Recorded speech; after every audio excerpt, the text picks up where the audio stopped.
Hello बच्चों, तो कैसे हैं आप लोग। मैं Amit Kumar chemistry point YouTube channel में आप सभी लोगों का स्वागत करता हूं। आज हम लोग स्टार्ट करने वाले हैं क्लास 12 चैप्टर नंबर 5 पृष्ठ रसायन का। ये वीडियो नंबर 1 होगा। पहले इसके बारे में कुछ बात कर लेते हैं। न्यू सिलेबस के अनुसार ये चैप्टर आपका एनसीईआरटी से हटा दिया गया है, ठीक है। लेकिन बिहार बोर्ड में अभी जो मंथली एग्जाम हुआ था उसमें जो डिलीटेड चैप्टर है उससे भी क्वेश्चन आया था। जैसे सॉलिड स्टेट हटा दिया गया है, ठोस अवस्था चैप्टर हटा दिया गया है न्यू सिलेबस में, फिर भी एग्जाम में उससे क्वेश्चन आया है। तो हो सकता है आपका ये चैप्टर से भी क्वेश्चन आए एग्जाम में, क्योंकि बिहार बोर्ड कुछ कंफर्म किया नहीं है कि चैप्टर हटेगा या नहीं हटेगा। इसके बारे में है ना डिस्कशन बाद में करेंगे, जब बिहार बोर्ड का कोई नोटिफिकेशन आएगा तब। पर जब तक नहीं आता है तब तक हम लोग ये चैप्टर को मान के चलते हैं कि ये हमको पढ़ना है, ठीक है। हम लोगों को पढ़ना है ये चैप्टर पृष्ठ रसायन, तो हम लोग स्टार्ट करने वाले हैं पृष्ठ रसायन। ये चैप्टर वीडियो के माध्यम से ही कवर किया जाएगा, क्लास में ये चैप्टर को कवर नहीं किया जाएगा। क्लास में ये चैप्टर को हटा करके लास्ट टाइम में देखेंगे इसको कवर करना है या नहीं करना है, लेकिन वीडियो के माध्यम से यहीं पे कवर करते हैं ताकि आपका क्लास भी डिस्टर्ब ना हो और आपका ये चैप्टर भी कंप्लीट हो। तो कॉपी और पेन ले करके बैठिएगा, जैसे जैसे बोलेंगे हर वो पॉइंट लिखना है जो आपको नहीं आता है, ठीक है। सिंपल सा, अगर आपको नंबर अच्छा लाना है तो हर वो पॉइंट लिखिए जो आपको नहीं आता है। ऐसा नहीं सोचना है कि यहाँ पे समझा दिए हैं तो आपको समझ में आ गया, ठीक है। अगर बिल्कुल नया वर्ड आपको सुनाई दे रहा है तो उसके बारे में नोट करके आप लिख सकते हैं। आपका कॉपी है, आप ही को पढ़ना है, जैसे लिखिए, ठीक है। बस कॉपी में होना चाहिए कि लास्ट टाइम रिवीजन करते समय आपको बिल्कुल ये नया वर्ड नहीं लगे या फिर कुछ समझ में नहीं आए, ठीक है। स्टार्ट करते हैं चैप्टर नंबर 5, वीडियो नंबर 1 है पृष्ठ रसायन, ठीक है।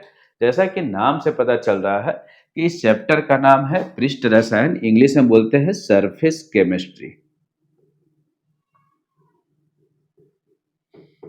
सरफेस केमिस्ट्री तो बोलता है इसके बारे में कि रसायन विज्ञान की वह शाखा है जिसमें सतह या पृष्ठ पर होने वाली अभिक्रियाओं का अध्ययन किया जाता है, ठीक है। रसायन विज्ञान की वह शाखा, कौन सा रसायन विज्ञान? भौतिक रसायन, ठीक है ना। फिजिकल केमिस्ट्री का वह शाखा है जिसमें सतह या पृष्ठ पर होने वाली अभिक्रियाओं का अध्ययन किया जाता है। सतह पर मतलब क्या होता है कि ऊपरी सतह पर, ठीक है। दो तरह का सतह होता है, एक आंतरिक सतह, एक ऊपरी सतह। तो ऊपरी सतह पर होने वाली अभिक्रियाओं का इसमें क्या किया जाता है? अध्ययन किया जाता है। जनरली ऊपरी सतह पर होने वाली अभिक्रिया जो है, ठीक है, सतह पर होने वाली अभिक्रिया जो है, सबसे मेनली हम लोग को पढ़ना है इसमें अधिशोषण, उत्प्रेरण, ठीक है। कोलाइडी विलयन के बारे में पढ़ेंगे, ठीक है। अधिशोषण है, उत्प्रेरण है, कोलाइडी विलयन है, संक्षारण है इत्यादि। इन सब के बारे में अध्ययन करना है इस चैप्टर में।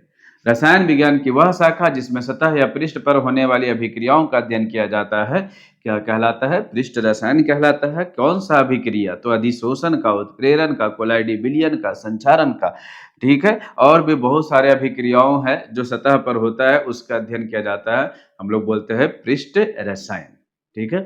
ध्यान में रखिएगा। अब अगर बात किया जाए कि किसी दो सतह के बीच में जो स्थान होता है, मतलब ये आपका ठोस सतह है, इसके ऊपर हम द्रव से लिखे, लिक्विड से लिखे, तो ठोस और द्रव का जो बीच का सतह उसको अंतरा पृष्ठ बोलते हैं, ठीक है, या फिर पृष्ठ बोलते हैं। तो पहले उसके बारे में बाद में बात करते हैं। ये नोट कर लीजिए, बेसिक चीज है। रसायन विज्ञान का परिभाषा है, कौन से रसायन का? पृष्ठ रसायन का। और दूसरा है पृष्ठ रसायन पर होने वाली कौन कौन से अभिक्रिया के बारे में हम लोग को अध्ययन करना है। तो अधिशोषण करना है, अधिशोषण। ठीक है, एक होता है अवशोषण, तो अवशोषण नहीं है, ये अधिशोषण है। अधिशोषण ऊपरी सतह पर होता है और अवशोषण आंतरिक सतह पर अभिक्रिया होता है। अधिशोषण, उत्प्रेरण, कोलाइडी विलयन, संचारण इत्यादि। संचारण मतलब जंग लगना, जंग भी ऊपरी सतह पर लगता है। ठीक है। उत्प्रेरण, उत्प्रेरण मतलब होता है जब उत्प्रेरक को अभिक्रिया में भाग लगाते हैं, भाग देने के लिए डालते हैं, तो होता क्या है कि उत्प्रेरक के ऊपरी सतह पर अभिक्रिया होता है। उत्प्रेरक का सतह जितना अधिक होगा, पृष्ठीय क्षेत्रफल उत्प्रेरक का जितना अधिक होगा, उतना ही अभिक्रिया का दर क्या होगा? अधिक होगा। ये बेसिक चीज है, पहले इसको नोट करते हैं, फिर उसके बाद बात करते हैं। चलिए देखिएगा, बताया है कि आपका सतह पर का बात कर रहा है, सतह मतलब पृष्ठ का बात कर रहा है। तो पृष्ठ में होता क्या है कि दो प्रवस्थाओं को पृथक, दो प्रवस्थाओं को पृथक करने वाली सीमा, सीमा को, दो प्रवस्थाओं को पृथक करने वाली सीमा को सतह या पृष्ठ कहते हैं। दो प्रवस्थाओं को पृथक करने वाली सीमा सतह या पृष्ठ कहलाते हैं। ठीक है, ध्यान में रखिएगा। दो प्रवस्थाओं, प्रवस्थाओं मतलब अवस्था, प्रवस्थाओं मतलब अवस्था। जैसे में एग्जाम्पल में अगर हम बात किया जाए, और ये जो सतह या पृष्ठ है इसको हम लोग सूचित किससे करते हैं? ठीक है सना, ये सतह या पृष्ठ कहलाते हैं, इसे स्लैश, है ना, ऐसे करके स्लैश द्वारा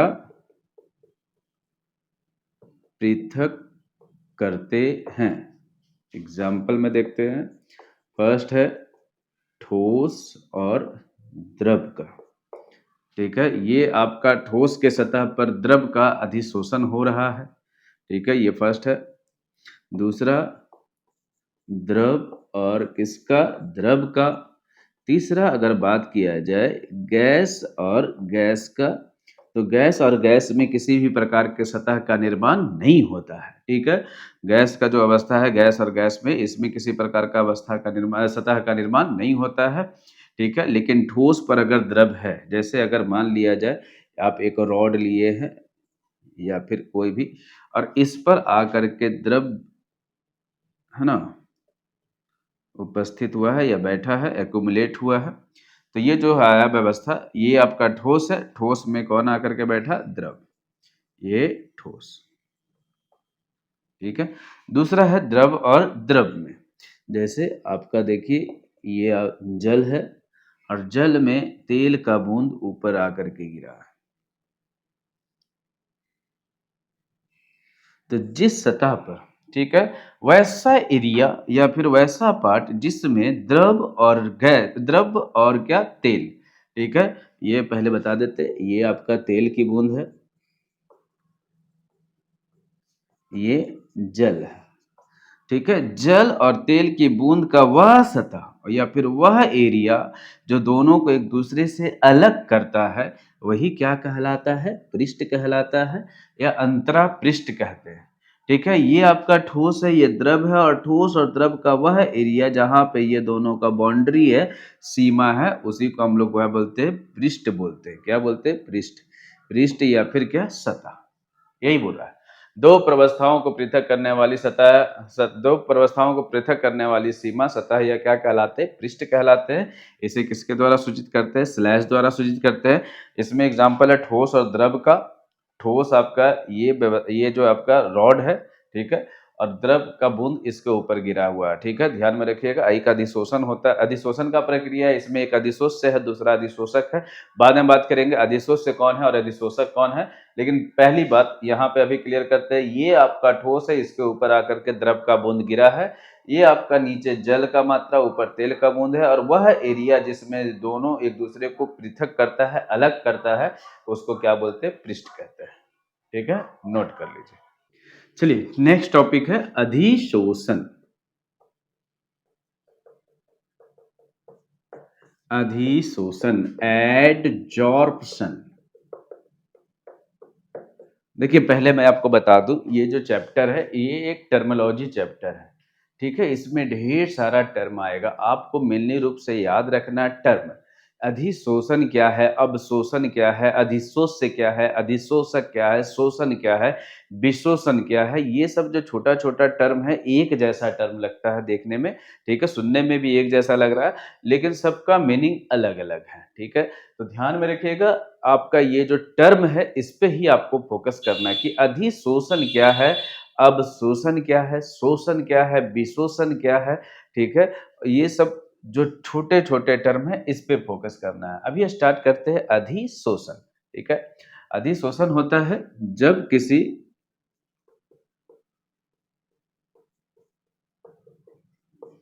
ठोस की सतह पर द्रव या गैस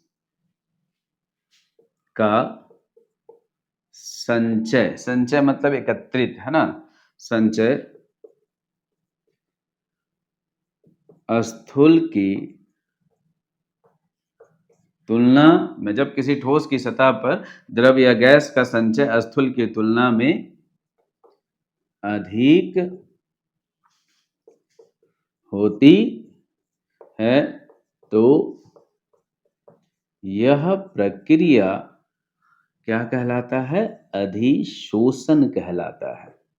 यह प्रक्रिया अधिशोषण कहलाता है, ठीक है। बोला है कि किसी ठोस की सतह पर द्रव या गैस का संचय, संचय मतलब एकत्रित होना, किसकी तुलना में, स्थूल की तुलना में अधिक होती है तो यह प्रक्रिया क्या कहलाता है, अधिशोषण कहलाता है।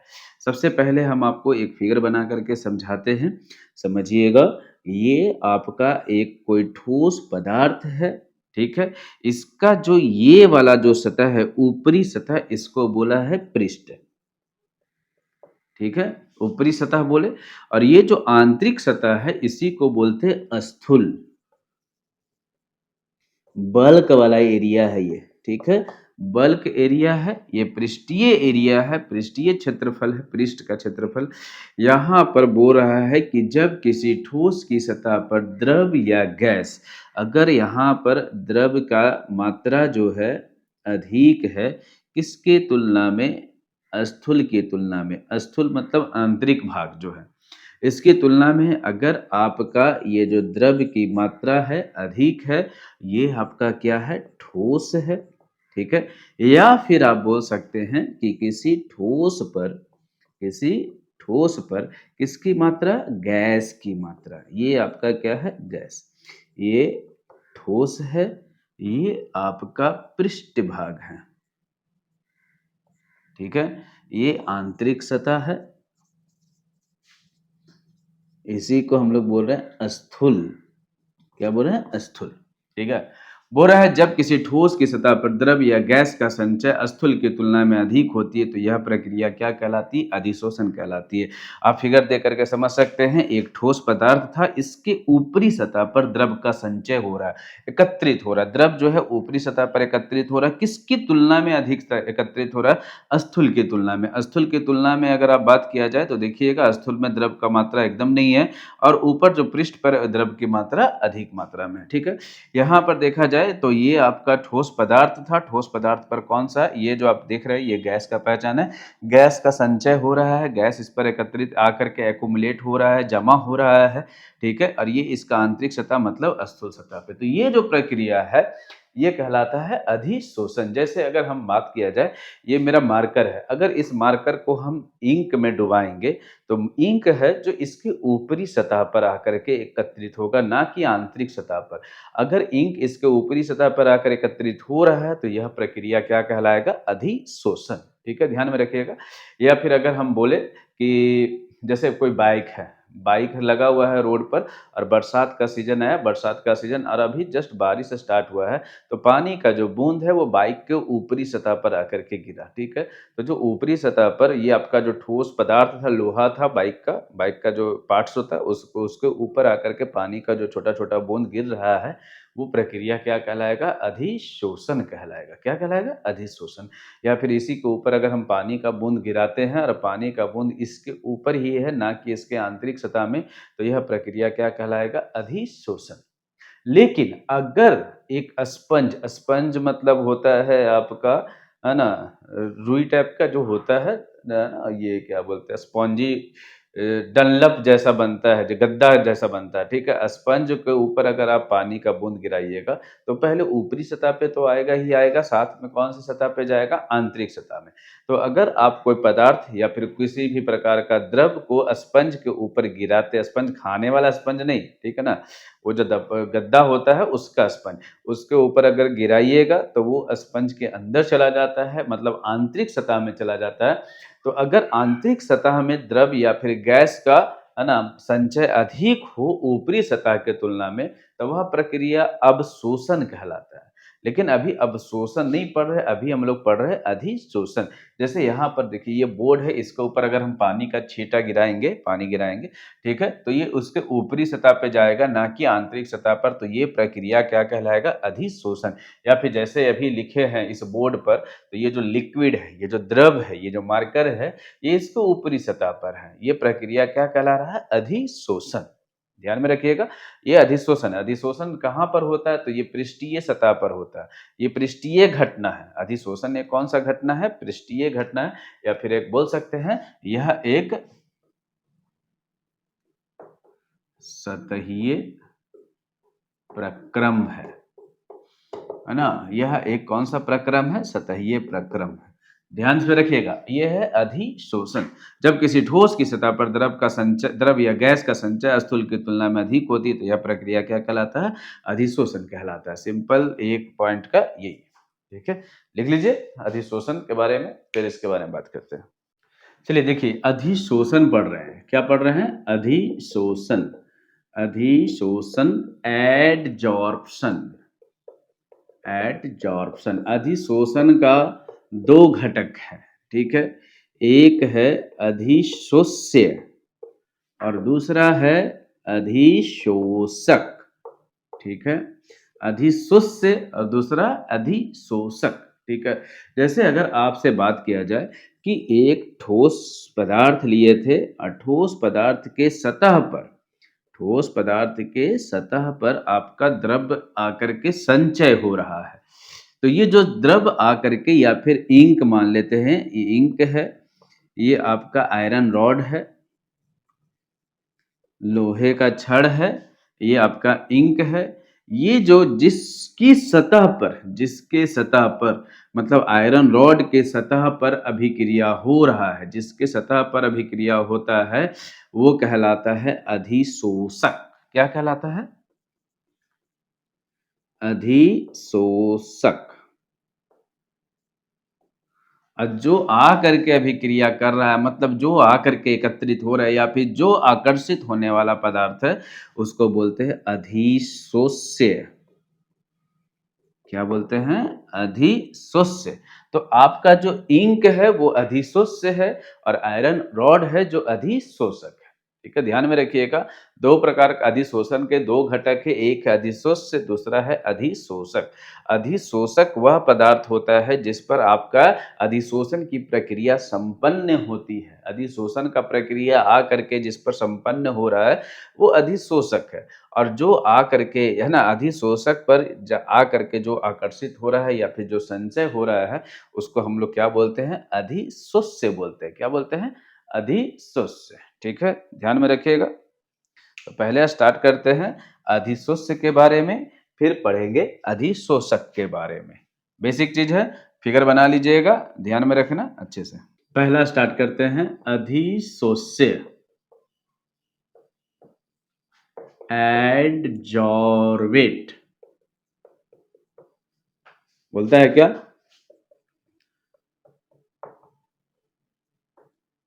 वह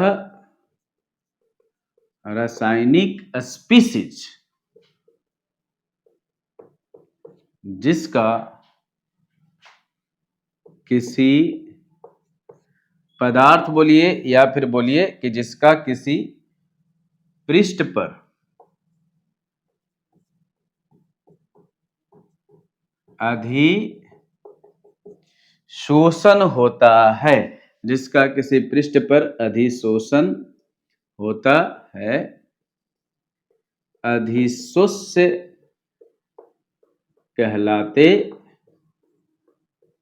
हैं। और वह पदार्थ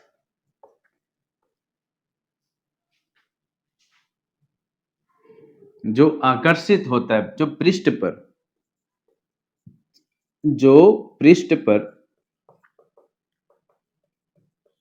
आकर्षित होता है, अधिशोषित पदार्थ कहलाते हैं। अधिशोषित पदार्थ कहलाते हैं। बेसिक चीज, अधिशोष्य क्या है?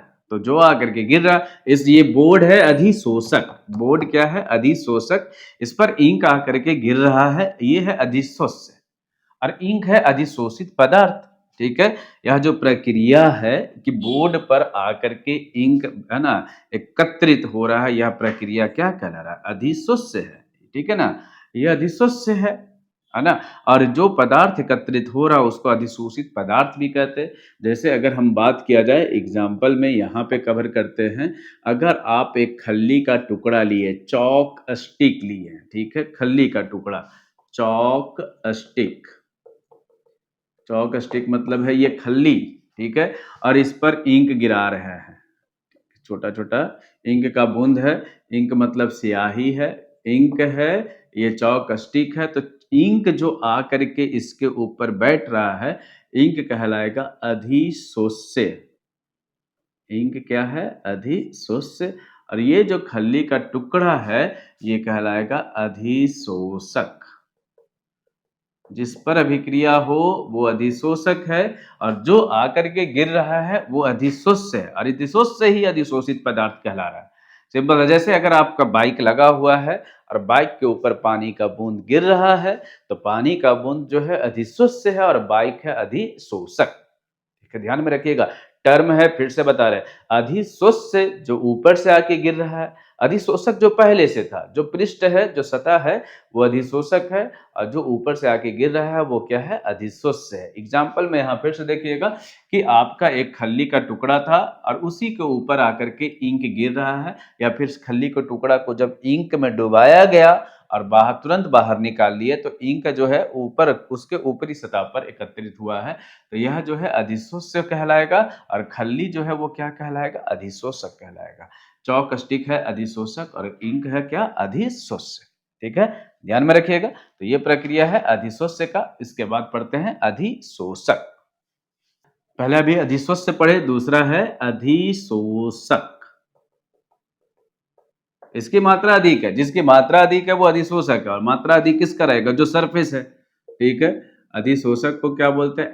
एडजॉर्बेंट। ध्यान में रखिएगा, एडजॉर्बेट था, एडजॉर्बेंट है। जिस तरीके से यहाँ पर याद होना चाहिए, हम लोग पढ़े थे सॉल्यूशन के दो घटक होते हैं, एक है सॉल्यूट, दूसरा है सॉल्वेंट। तो सॉल्वेंट जिसका मात्रा अधिक था, सॉल्यूट जिसका मात्रा क्या था? कम था। तो जिसका मात्रा अधिक है ई एन टी जिसका मात्रा क्या है? अधिक है, और सॉल्यूट जिसका मात्रा क्या है? कम है। ठीक है, जैसे में हम लिखे थे एडजॉर्बेट, BATE, TE जो लगा हुआ है कम के लिए, और ENT जो है अधिक के लिए। याद रखिएगा, एक छोटा सा ट्रिक है, ऐसे मेनली रूप से आप ऐसे ही याद रखिएगा, लेकिन एक आइडिया लग जाता है। सॉल्यूशन के दो घटक थे, सॉल्यूट और सॉल्वेंट, ठीक इसी प्रकार के एडजॉर्प्शन के भी, किसके? एडजॉर्प्शन के भी दो घटक है। ठीक है, एडजॉर्प्शन के भी दो घटक है, एक है एडजॉर्बेट और दूसरा है एडजॉर्बेंट। तो ENT और TE ये सॉल्यूट के लिए, ये सॉल्वेंट के लिए। छोटा छोटा सा ट्रिक है, याद रख सकते हैं तो रख सकते हैं, नहीं तो फिर डायरेक्ट याद रखिए। ऐसे भी आपको हिंदी से मतलब है, हिंदी मीडियम वाले को, इंग्लिश मीडियम वाले को इंग्लिश से मतलब है। ठीक है। अधिशोषक, अधिशोषक क्या बोलता है, वैस है ना, ये क्या बोलते हैं, वैसा द्रव या ठोस जिसकी सतह पर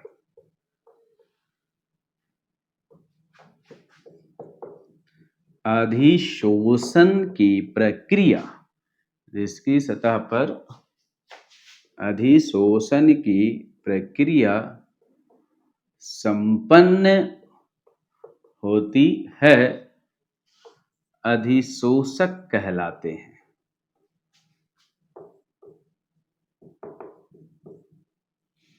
देखिएगा, पहले ध्यान में रखते हैं, द्रव भी लिखे और ठोस भी लिखे। द्रव का एग्जाम्पल देखिएगा, जैसे एक पानी है, पानी के इसमें हम तेल गिरा दिए, ठीक है, ये तेल का बूंद है, ये आपका अधिशोष्य है, और ये जो जल है ये क्या है, अधिशोषक। मतलब पानी जो है तेल की सतह पर तेल जो है पानी की सतह पर आकर के गिरा है, तो ये अधिशोषक कहलाएगा, ये अधिशोष्य कहलाएगा। ठीक है।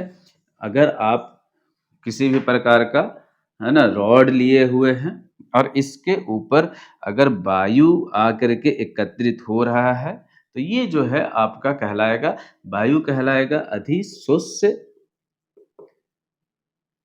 और ये कहलाएगा अधिशोषक। ध्यान में रखिएगा। और अभी एक टर्म आ रहा है छोटा सा, कि अधिशोष्य और अधिशोषक के बीच का सतह, ठीक है, या फिर वैसा सतह जिस पर अधिशोष्य और अधिशोषक दोनों का एक पार्टीशियन है, सीमा है, उसको हम लोग बोलते हैं अंतरापृष्ठ। क्या बोलते हैं, अंतरापृष्ठ। मतलब जिस सतह पर अधिशोष्य और अधिशोषक आकर के मिलता है, जिस सतह पर अधिशोष्य और अधिशोषक आकर के मिलता है, उस सतह को बोलते हैं अंतरापृष्ठ, या फिर बोल सकते हैं कि वैसा पृष्ठ, है ना, किसी भी ठोस या द्रव का वैसा पृष्ठ जिस पर अधिशोषण की प्रक्रिया संपन्न होती है, उसको अंतरापृष्ठ बोलते हैं, इंटरफेस बोलते हैं। क्या बोलते हैं, इंटरफेस। याद रखिएगा ध्यान में। ठीक है, पहले अधिशोषक कवर करते हैं, हो गया।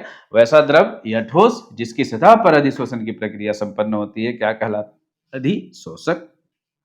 यहाँ पर ये अधिशोष्य है, पानी है जो अधिशोषक है, ये तेल की बूंद है, ये जल है, ये आपका वायु है, ये वायु है, ठीक है ना, और ये आपका रॉड है या फिर खल्ली है या फिर कुछ भी है, आयरन रॉड है। ठीक है, ध्यान में रखिएगा ये अधिशोषक के बारे में। चलिए नेक्स्ट है अंतरापृष्ठ, छोटा टर्म है, फोकस कीजिएगा, इंटरफेस। ठीक है, इसमें होता क्या है कि अधिशोषक जिस पर अभिक्रिया हो रहा है, फिर से बता रहे, अधिशोषक जिस पर अभिक्रिया होगा, अधिशोष जो आकर के ऊपर से बैठेगा, ठीक है, अधिशोषक की वह सतह जिस पर अधिशोष्य पदार्थ संचित होते हैं, अंतरापृष्ठ कहलाते हैं।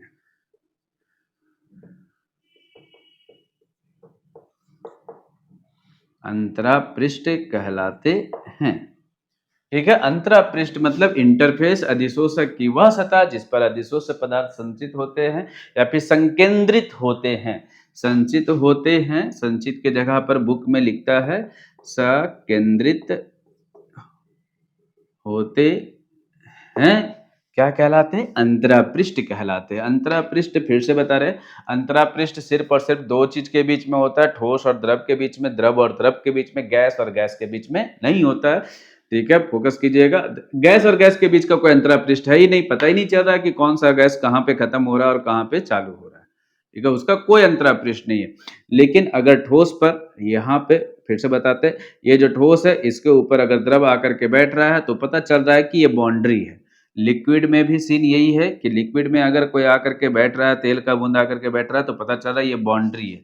लेकिन गैस में कोई फिक्स नहीं है, गैस में सब एक दूसरे से पता नहीं चल रहा कहाँ ऑक्सीजन है, ऑक्सीजन कहाँ खत्म हो रहा है और हाइड्रोजन कहाँ चालू हो रहा है, ये पता नहीं चल रहा।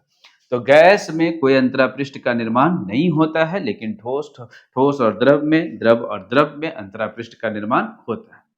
कुछ एग्जाम्पल कवर करते हैं, उसके बाद फिर बात करते हैं आगे की ओर। चलिए, उदाहरण है अधिशोषण के उदाहरण, ठीक है, अधिशोषण एडजॉर्प्शन के उदाहरण।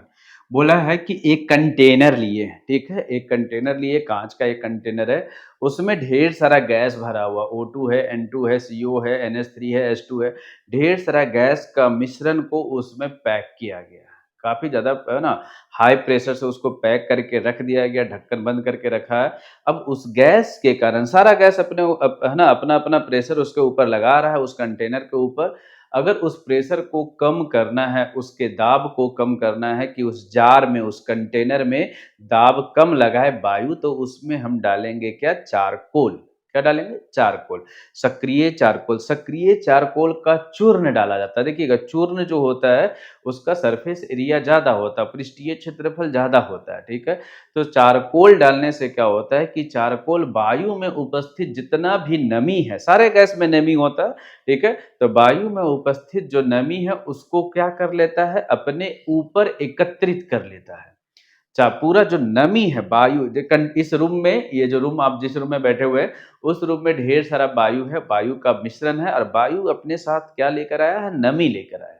इसमें जो प्रेशर बना हुआ है, इस रूम में जो दाब बना हुआ है वायु के कारण, उसमें नमी का भी योगदान है, ठीक है। अगर आप चाहते हैं कि आपका रूम का दाब कम हो जाए, तो इसमें क्या किया गया है कि सभी जगह चारकोल का चूर्ण का छिड़काव किया गया। अब चारकोल का चूर्ण क्या करता है, अपने ऊपर द्रव की मात्रा को एकत्रित कर लेता है। द्रव की मात्रा जैसे ही कम होगा तो वायु का दाब भी क्या हो जाएगा, कम हो जाएगा। तो फर्स्ट वही बोला है, O2 N2 CO और NH3, oxygen, nitrogen, carbon monoxide, ammonia है, जो बहुत सारा गैस का मिश्रण है। वो गैस से भरे बंद पात्र में यदि सक्रिय चारकोल का चूर्ण डाल दिया जाता है, ठीक है, ये सब गैस से भरा बंद पात्र में यदि सक्रिय चारकोल का चूर्ण डाल दिया जाता है, तो गैस का दाब क्या हो जाता है, कम हो जाता है। क्यों कम हो जाता है, क्योंकि गैस का कुछ भाग चारकोल के द्वारा क्या कर लिया जाता है, अधिशोषित कर लिया जाता है। चारकोल का छिड़काव करने के कारण, चारकोल का जब छिड़काव कीजिएगा तो चारकोल अपने ऊपर गैस में उपस्थित नमी को एकत्रित कर लेता है, संचय कर लेता है अपनी ऊपरी सतह पर। तो यहाँ पर चारकोल जो है अधिशोषक है, और जो नमी आकर के उस पर ऊपर गिर रहा है वो अधिशोष्य है, ठीक है। और यह प्रक्रिया क्या कहलाएगा, अधिशोषण। दूसरा है शर्करा। शर्करा मतलब चीनी। चीनी का जब विलयन वो लेते हैं, चीनी जब बनाते हैं, उस समय उसका जो रंग होता है वो येलो कलर का होता है, पीला रंग का होता है। और वो रंग को हटाने के लिए हम लोग फिर से इस्तेमाल करते हैं चारकोल का। लेकिन इस समय जो चारकोल होता है वो जांतव्य चारकोल होता है, और उसके ऊपर से जब चीनी के विलयन को गिराया जाता है तो वो जो पीला रंग है वो हट जाता है। ऐसे लिखा है कि जिससे रंग का क्या हो जाता है, अधिशोषण। वो रंग जो है वो किसके ऊपर चला जाता है, चारकोल के ऊपर। कौन से चारकोल के ऊपर, जांतव्य चारकोल के ऊपर, ठीक है। तो पीला रंग को, शर्करा का जो येलो रंग होता है, पीला रंग होता है, उसको हटाने के लिए हम लोग इस्तेमाल करते हैं किसका, जांतव्य चारकोल का। जांतव्य चारकोल यहाँ पे अधिशोषक होगा, और जो कलर है येलो कलर का वो क्या कहलाएगा, अधिशोष्य कहलाएगा। तीसरा है, आप देखिएगा कि बहुत सारा सामान, इलेक्ट्रॉनिक सामान लेते हैं, तो उसमें एक छोटा सा व्हाइट कलर का पैकेट होता है, जिसको आप हिलाते हैं आवाज करता है, ठीक है। छोटा छोटा छोटा छोटा दाना जैसा होता है, मैक्सिमम आपका इलेक्ट्रॉनिक सामान में होता है। बहुत सारा थर्मस उर्मस में होता है। क्यों, क्योंकि होता है क्या है कि जैसे कुकर में, जैसे कुकर को आप बंद करके रखा, दुकानदार कुकर को तो ढक्कन लगा के रखता है। ढक्कन लगाने से उसके अंदर तो गैस भरा ही जाएगा, गैस भरेगा तो नमी भी होगा। और अगर काफी दिन तक अगर वो ढक्कन बंद रहेगा तो नमी के कारण उसमें बदबू आना चालू हो जाएगा। तो बदबू ना आए, आपका जो कुकर है वो है ना, हमेशा अच्छा लगे, उसका जो सुगंध है, परफ्यूम जो है वो अच्छा लगे, इसलिए उसमें भरा जाता है क्या, एक पैकेट डाला हुआ रहता है व्हाइट कलर का, उसको, उस पैकेट के अंदर होता है सिलिका जेल। क्या होता है, सिलिका जेल, ठीक है। तीसरा एग्जाम्पल हम यहाँ पे आपको लिखते हैं, सिलिका जेल को भर देते हैं, वायु से नमी हटाने के लिए आपको किसका इस्तेमाल किया जाता है? सिलिका जेल का।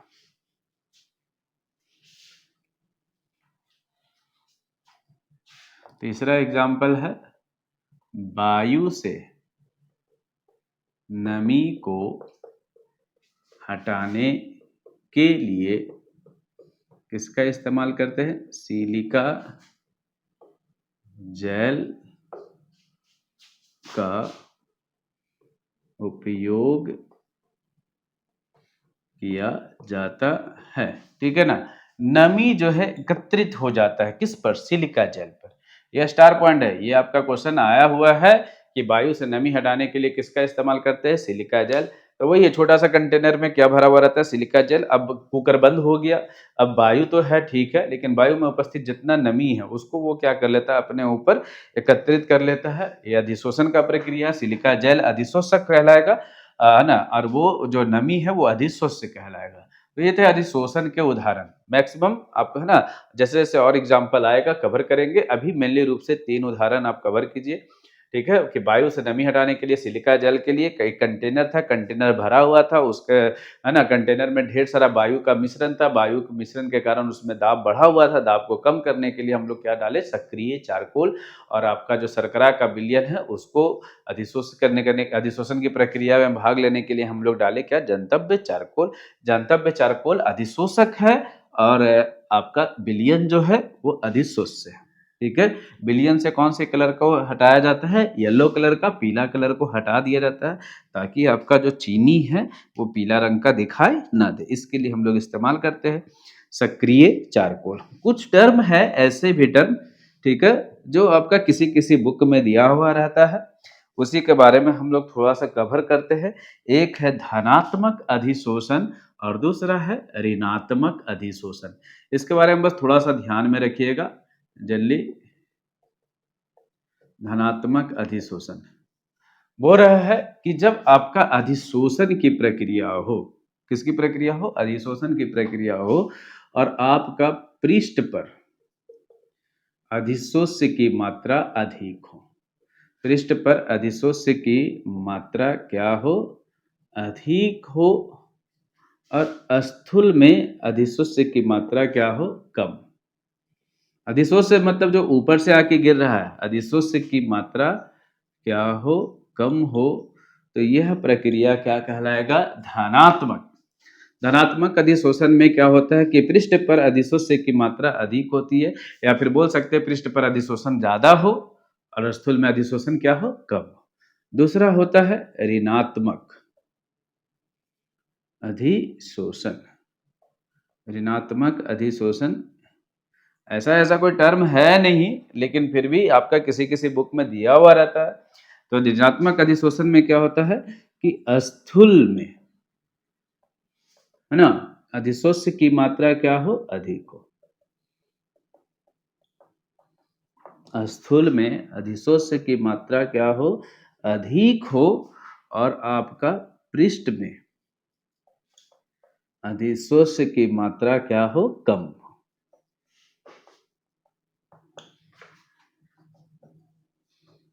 क्या कहलाएगा? ऋणात्मक। तो दो टाइप का होता है, एक होता है पॉजिटिव एडजॉर्प्शन, दूसरा होता है निगेटिव एडजॉर्प्शन, है ना। धनात्मक और दूसरा ऋणात्मक। धनात्मक कब होगा? जब पृष्ठ पर अधिक होगा, मतलब ऊपरी सतह पर अगर अधिशोष्य पदार्थ जो अधिशोष्य पदार्थ जो ऊपर से गिरता है, ठीक है, ध्यान में रखिएगा, जो ऊपर से आकर के गिर रहा है अधिशोष्य पदार्थ की मात्रा अगर अधिक है पृष्ठ पर स्थूल की तुलना में, तो समझ जाइएगा वो धनात्मक है। अगर पृष्ठ पर कम हो गया स्थूल की तुलना में, तो वो क्या है? ऋणात्मक है। ठीक है। तो बेसिक था ये अधिशोषण के बारे में, बेसिक बेसिक टर्म पढ़ें। अब है अधिशोषण की क्रिया विधि। ये अधिशोषण होता है कैसे, लास्ट है, फोकस कीजिएगा इसके बारे में। हम बस थोड़ा सा आपको एक आइडिया देते हैं कि ये जो अधिशोषण होता है वो पृष्ठीय सतह पर क्यों होता है और अभिक्रिया तेज कैसे होता है। ध्यान में रखिएगा, ये मैकेनिज्म बोल सकते हैं अधिशोषण की क्रिया विधि। कोई थ्योरी नहीं है, समझने हैं सिर्फ इसमें मैकेनिज्म बता रहे हैं अधिशोषण का, कि अधिशोषण होता कैसे है। देखिएगा, सबसे पहले अगर हम कोई पदार्थ लिए हैं, द्रव पदार्थ लेते, चलिए ठीक है, इसी पे समझेंगे। द्रव पदार्थ लेते हैं, आप विलयन पढ़े हैं, विलयन में आपको अच्छे तरीके से हम बता दिए थे। ये पृष्ठीय अणु होता है, विलयन में हम बताए थे उस हिसाब से। ये आपका बल्क अणु होता है, मतलब स्थूल अणु होता है। छोटा छोटा बना दे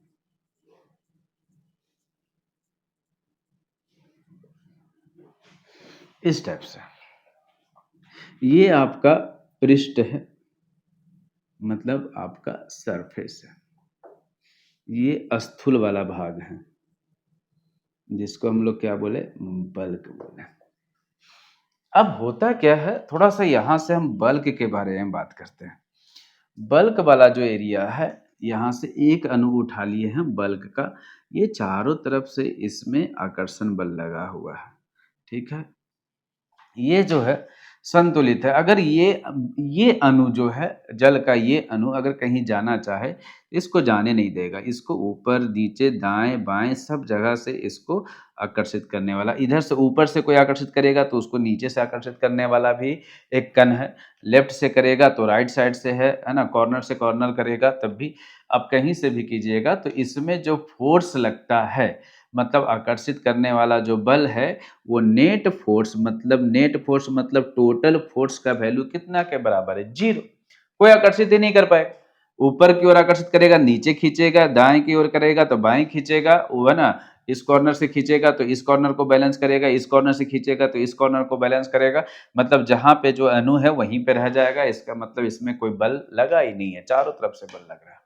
ये आपका स्थूल वाला एरिया, स्थूल अणु के बारे में बात कर रहे हैं, ठीक है। अब अगर बात करें पृष्ठ के बारे में, तो पृष्ठ में होता क्या है कि पृष्ठ में आपका एक नीचे की ओर से बल लग रहा है, ठीक है ना। ये आकर्षित कर रहा है,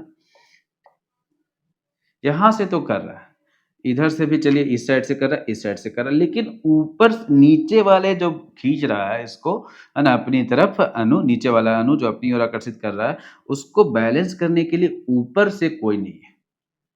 तो यहाँ पर अगर आप बात किया जाए, ये नीचे खींच ले जाएगा, इसको बैलेंस करने के लिए कोई नहीं है। ये ऊपरी सतह है, इसके ऊपर कुछ है ही नहीं, नीचे से आकर्षित कर सकता है, नीचे वाले आकर्षित करने के लिए, ऊपर से बैलेंस करने के लिए कुछ नहीं। तो यहाँ पे जो नेट फोर्स है, नेट फोर्स जो है वो किसके बराबर नहीं है, 0 के बराबर नहीं है, ठीक है ना। यहाँ पे संतुलित नहीं है, यहाँ पे संतुलित है, यहाँ पे कोई बल नहीं लग रहा है। बल लग भी रहा है तो कटवट के 0 आ जा रहा है, यहाँ पे 0 नहीं आ रहा है, यहाँ पे। अब होता क्या है, ये अपने आप को, ये जो पृष्ठ का अणु है, ये अपने आप को संतुलित करने के लिए जब इसके ऊपर से वायु का प्रवाह कराया जाता है, किसका प्रवाह कराया जाता है, वायु का। तो ये क्या करता है कि वायु को अपनी ओर आकर्षित करता है, ताकि क्या करे, अपने फोर्स को बैलेंस करे। ये यहाँ से इसके साथ बंधन बना लेता है। जो भी अणु इसके ऊपर से क्रॉस कर रहा है, उसके साथ ये क्या कर लेता है, बंधन बना लेता है। और यहाँ से बंधन बनाने के बाद ये संतुलित हो जाता है। यहाँ से जो भी क्रॉस कर रहा है उसके साथ ये क्या कर ले रहा है, बंधन बना रहा है, ठीक है। बंधन अलग अलग प्रकार के होते हैं, लेकिन अभी हम बता रहे हैं अधिशोषण की प्रक्रिया।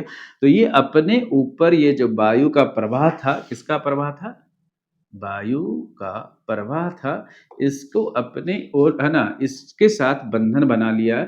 और बंधन बनाने के कारण ये जो वायु है इसके ऊपर आकर के एकत्रित हो रहा है।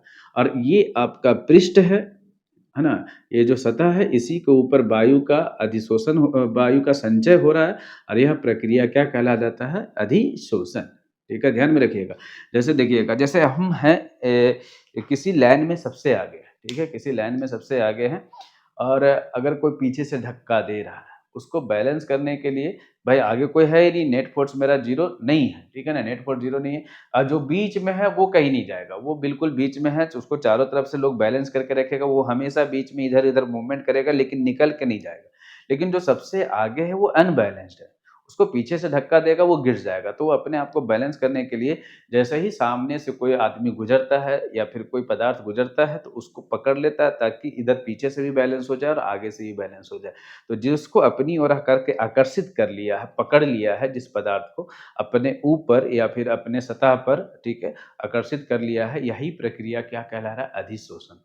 तो पृष्ठ का जो अणु होता है वो अनबैलेंस्ड होता है, असंतुलित होता है। उसका नेट फ़ोर्स 0 नहीं होता है और वो अपने आप को संतुलित करने के लिए उसके ऊपर से जो भी गुज़रता है उसको अपनी ओर क्या करता है, आकर्षित करता है और आकर्षित करके इसके साथ क्या करता है, बंधन बनाता है। ये बंधन 2 प्रकार का हो सकता है, एक होता है आपका कमज़ोर बंधन, एक होता है मजबूत बंधन। कमज़ोर बंधन में वान डर वाल फ़ोर्स बोलते थे, ठीक है? और मजबूत में आपका जो भी है रासायनिक बंधन जो भी है ना क्या बोलते हैं आयनिक बंधन या फिर सहसंयोजक बंधन उसका निर्माण करता है।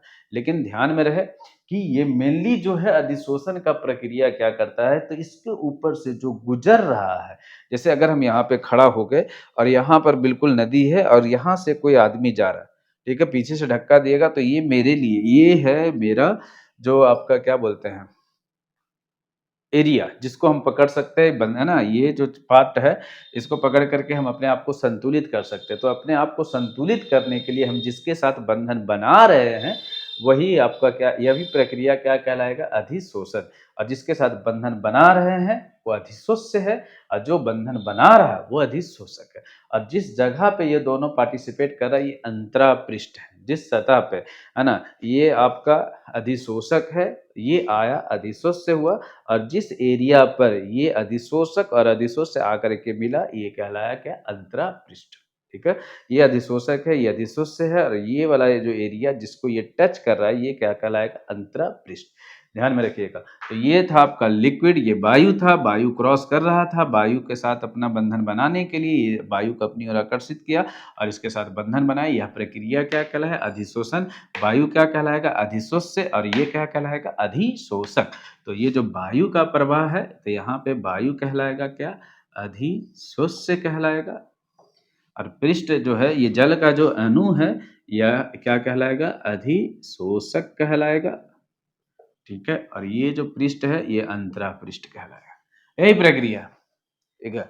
अगर एरिया ज्यादा रहा, पृष्ठीय क्षेत्रफल ज्यादा है तो वायु के साथ बंधन भी ज्यादा बनाएगा तो अभी अधिशोषण के दर क्या हो जाएगा बढ़ जाएगा। अगर छोटा रहा तो मान लेते इतना ही छोटा था तो 3 ही अणु है जो अभिक्रिया में भाग लेगा तो वायु भी कम मात्रा में एकत्रित होगा इसके ऊपर तो अभिक्रिया की दर कम रहेगा। एरिया बढ़ाएंगे अभिक्रिया की दर क्या होगा बढ़ेगा।